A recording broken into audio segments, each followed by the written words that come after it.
पाटील आडनावाचा माणूस बाबासाहेबांवर कसं काय बोलतो? या पाटलाला बाबासाहेब आंबेडकर एवढे कसे माहित आहे? त्याचं कारण मी तुम्हाला सांगतो. या देशातल्या चातुर्वर्ण्य व्यवस्थेत भलेही माझा जन्म एका मराठा कुटुंबात झालेला असला तरी मला सातत्याने एक दुःख छळायचं की महाराष्ट्रातली अनेक मराठा कुटुंब अलीकडच्या काळामध्ये शेतामध्ये काबाड कष्ट करतायत आणि जागतिकीकरणाचं वारं गाव खेड्यापर्यंत आल्यानंतर शेतीमालाला हमी भाव मिळेना साधा. मी स्वतः उघड्या डोळ्याने बघितलंय. माझ्या बापाला दुसऱ्याच्या बांधावरती हाडाची काढ करताना, रक्ताचं पाणी करताना बघितलंय. माझ्या बापाला इथल्या व्यवस्थेने न्याय दिला नाही. मी बघितलंय दावणीमध्ये जी जनावरं बांधलेली असायची त्या जनावरांची सेवा करताना, त्या जनावरांचं शेणमूत काढताना माझ्या आईला बघितलंय. माझ्या बापाच्या हाताला पडलेले गठ्ठे बघितले, माझ्या आईच्या पायाला पडलेल्या भेगा बघितल्या. इथल्या व्यवस्थेने माझ्या आईला आणि बापाला न्याय दिला नाही.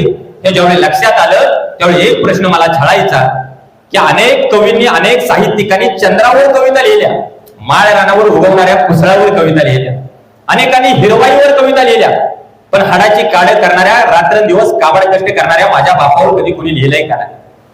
आणि दुसरा एक प्रश्न मला असा पडायचा की या देशाच्या एखाद्या मंत्रिमंडळामध्ये माझ्या कष्टकरी बापाच्या बाजूने एखादा तरी नेता बोलतोय का? या दोन्ही प्रश्नांची उत्तर त्या काळामध्ये मला मिळाली. या संपूर्ण देशात शेतकऱ्यांच्या बाजूने शेतकऱ्याचा असूड नावाचा पहिला ग्रंथ जर कोणी लिहिला असेल तर तो महात्मा फुलेंनी लिहिला. आणि 1927 साली या देशाच्या मंत्रिमंडळात संपूर्ण शेतकऱ्यांच्या, कष्टकऱ्यांच्या, शेतमजुरांच्या बाजूने पहिलं भाषण करणारा नेता जर कोण असेल तर त्या नेत्याचं नाव आहे डॉक्टर बाबासाहेब आंबेडकर. बरं, केवळ हे उत्तर मिळालं म्हणून मी बाबासाहेबांच्या चरित्राकडे गेलो असं नाही. पुढे मला आणखी एक प्रश्न पडला. अलीकडच्या काळामध्ये सगळा मराठा समाज आरक्षणाच्या लढाईसाठी रस्त्यावरती उतरला.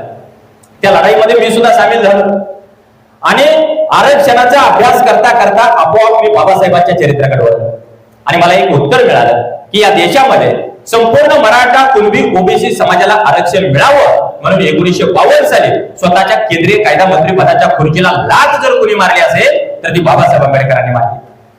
आणि म्हणून मला बाबासाहेब परत परत जवळचे वाटायला लागले. एवढंच नव्हे तर त्या काळामध्ये हिंदू कोड बिल पास व्हावं म्हणून सुद्धा बाबासाहेबांनी केंद्रीय कायदा मंत्री पद सोडलेलं होतं. मला सांगा, पनवेलमध्ये महानगरपालिका आहे का नगरपालिका? महानगरपालिका.